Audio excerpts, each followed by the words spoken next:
The text message that would change everything, asterisk. Have you ever taken a chance that seemed small in the moment, but ended up redirecting your entire life? If this story resonates with you, please hit that like button and subscribe to our channel for more heartfelt stories that remind us how unexpected moments can become our greatest blessings. Emma stared at her reflection in the bathroom mirror of the upscale restaurant, her fingers trembling slightly as she reapplied her lipstick. 20 minutes ago, her date had excused himself to take a phone call. He hadn't returned. This is what you get for saying yes to a blind date on Christmas, she whispered to herself, the holiday music filtering faintly through the door only amplifying her loneliness. 3 days earlier, Emma had been curled up on her couch, scrolling through social media and trying to ignore the growing dread of spending another Christmas alone. Her phone had lit up with a message from her well-meaning colleague Diane, "My husband's cousin is also alone for Christmas. Good-looking doctor, just moved to the city. What do you say to a blind date? Better than Chinese takeout and sad movies, right?"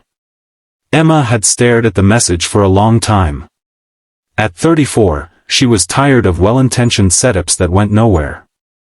But the alternative, her empty apartment, the neighbors' muffled celebrations through the walls, another night of pretending she was perfectly content with her independence, suddenly seemed unbearable. Sure, she had typed back, surprising herself. What's the worst that could happen? Now, standing in the bathroom of Bellini's on Christmas night, she was finding out exactly what could happen. She'd been abandoned mid-date. Emma took a deep breath and stepped out of the bathroom, dignity intact but heart sinking. As she approached their table, she was surprised to see Michael had returned. His face was ashen, his previously confident demeanor completely transformed. "I'm so sorry," he said, his voice strained. "That was the hospital. There's been a multi-car accident on the highway, all hands on deck. I have to go." Emma felt a confusing mixture of relief, he hadn't abandoned her, and disappointment, the date was ending. "Of course," she said, reaching for her coat. "You should hurry." Michael hesitated, his hand halfway to his wallet. "I feel terrible about this. You're alone on Christmas, and I'm running out on our date." "I'm a big girl," Emma said with a forced smile. "Saving lives trumps dessert." Something in Michael's eyes shifted as he looked at her, really looked at her, for perhaps the first time that evening. "Come with me," he said suddenly. "What?" "To the hospital. Not to work, obviously, but... I don't know. Maybe it's crazy, but I don't want to just leave you here alone on Christmas night." Emma should have said no. It was inappropriate, unusual, possibly the strangest suggestion she'd ever received on a date. Instead, she heard herself say, "Let me get my coat." The hospital corridors were a stark contrast to the intimate restaurant they'd left behind. Fluorescent lights replaced candlelight, the scent of antiseptic overpowered the lingering notes of their wine. Michael had disappeared immediately into the emergency department after settling Emma in the waiting area with an apologetic smile and a promise to check on her when he could. 2 hours passed. Emma watched families drift in and out, their holiday celebrations interrupted by unexpected illness or injury. She should leave, this was absurd, but something kept her rooted to the uncomfortable plastic chair. A small boy in Christmas pajamas caught her eye. He sat alone, clutching a tattered stuffed reindeer, his eyes wide with fear. "Hi there," Emma said gently, moving to sit beside him. "Is someone looking after you?" The boy shook his head. "My grandma's with my mom. They said I had to wait here." "I'm waiting too," Emma said. "Would you like some company?" The boy nodded, and Emma noticed a children's book peeking out of his backpack. "Would you like me to read to you?" One book turned into 3. The boy, Danny, gradually relaxed against her side as she read. Other children in the waiting area drifted over, drawn by the story. Before long, Emma had 5 children gathered around her, their worried faces temporarily brightened. A harried nurse paused at the scene, her exhausted expression softening. "You're a lifesaver," she said to Emma. "Christmas night is always tough on the little ones." Emma smiled, surprised by the warmth spreading through her chest. "I'm just waiting for someone." The nurse glanced at her curiously. "You're not family to any of our patients?" "No, it's complicated." The nurse smiled knowingly. "Must be Dr. Reynolds. He's the only one who would bring a date to an emergency shift." Emma felt her cheeks flush. "We're not really, it was just a blind date." "Honey, nobody stays at a hospital waiting room for 3 hours for just a blind date." The nurse winked and continued on her way. It was nearly midnight when Michael found her, his surgical cap in hand, fatigue etched into every line of his face. The children had all been collected by various family members, leaving Emma alone with a stack of children's books and an empty cup of vending machine hot chocolate. "You're still here," he said, genuine surprise in his voice. "I'm still here," Emma confirmed. "I'm so sorry. That was the longest surgery of my life."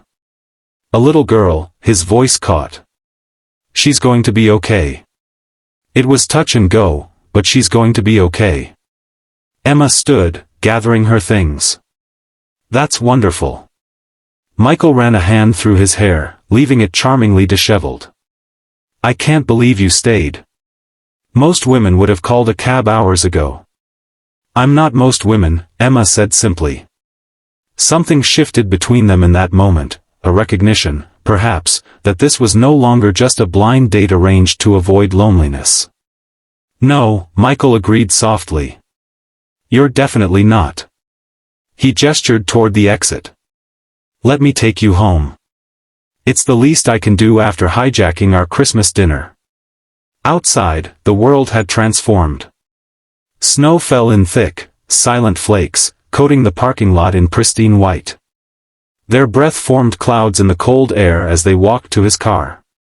"You know," Michael said as he brushed snow from his windshield, "this isn't at all how I imagined this night going." Emma laughed. "Me neither. When you got that text and disappeared for 20 minutes, I thought you'd invented an emergency to escape." Michael looked horrified. "Is that what you thought?" "I was talking to the attending physician, getting details about the accident victims." "I would never." "I know that now," Emma assured him. "But blind dates don't have the best track record for honesty." They drove through the empty streets, the city transformed into a Christmas card scene. When they reached Emma's apartment building, Michael turned off the engine but made no move to get out. "I'd like to see you again," he said. "Properly this time. No emergencies, no hospitals." Emma smiled. "I'd like that too." He walked her to her door, their footprints marking a path through the fresh snow. At her threshold, he hesitated. "Thank you for tonight," he said. "For understanding, for waiting, for reading to those kids. You made a difficult night much brighter." "Merry Christmas, Michael," Emma said softly. He leaned forward and kissed her cheek, his lips warm against her cold skin. "Merry Christmas, Emma." 1 year later, Emma stood in the same hospital, but this time she wasn't in the waiting room. She moved confidently through the pediatric ward, a cart of books before her. The children's faces lit up when they saw her approaching. "Miss Emma. Did you bring new stories?" a little girl called out. "I always do," Emma replied with a smile, selecting a holiday book from her cart. After that Christmas night, Emma had returned to the hospital, volunteering to read to children in the pediatric ward. Her corporate job remained her profession, but these hours, these moments of connection, had become her passion. Michael found her there, as he often did between surgeries. He leaned against the doorframe, watching as she captivated her young audience with animated voices and expressive gestures. When the story ended and the children dispersed for lunch, he approached, sliding an arm around her waist. "Ready for our Christmas dinner?" he asked. "I promise not to check my phone even once." Emma laughed, leaning into his embrace. As I recall, last year's interrupted dinner worked out pretty well for us. True, but I'd rather not make a habit of abandoning you in restaurants. They walked hand in hand through the hospital corridors, nodding to staff who had become friends over the past year. I have something for you, Michael said as they reached the hospital entrance. I was going to wait until dinner, but... He reached into his pocket and pulled out a small box. Emma's breath caught. Michael. I know it's only been a year, he said, his voice suddenly nervous. But when you know, you know. That night, when you stayed, when you showed such compassion to those children, when you understood without me having to explain, I knew then that you were someone special. He opened the box, revealing a delicate diamond ring. I don't want to spend another Christmas without you. Not just Christmas, any day. Emma, will you marry me? Snow was falling again, just as it had the year before. The hospital lights cast a warm glow around them as Emma looked from the ring to the man holding it, the man who had received a text message during their blind date and inadvertently changed both their lives. Yes, she whispered, tears blurring her vision. Yes. As Michael slipped the ring onto her finger, Emma thought about the text message that had interrupted their date a year ago. How close she had come to walking out of that restaurant, convinced she'd been abandoned. How a moment of patience, of giving someone the benefit of the doubt, had led her here.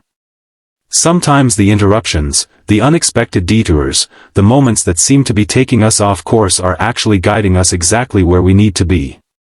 5 years later, Emma and Michael hosted Christmas dinner in their home. Their 3-year-old daughter helped set the table, carefully placing napkins beside each plate while their infant son slept peacefully in his bassinet. Diane, the colleague who had arranged that fateful blind date, raised her glass in a toast. To taking chances, she said with a wink. And to text messages that change everything. Emma caught Michael's eye across the table and smiled. Their journey hadn't been without challenges, his demanding schedule, her career changes, the sleepless nights with newborns, but they had faced each obstacle together, stronger for having found each other on a night when both had been seeking simply not to be alone. As they gathered around the table, friends, family, the community they had built together, Emma reflected on how differently this night could have gone if she had made different choices. If she had declined the blind date. If she had left the restaurant when Michael disappeared to take that call. If she had refused his impulsive invitation to the hospital.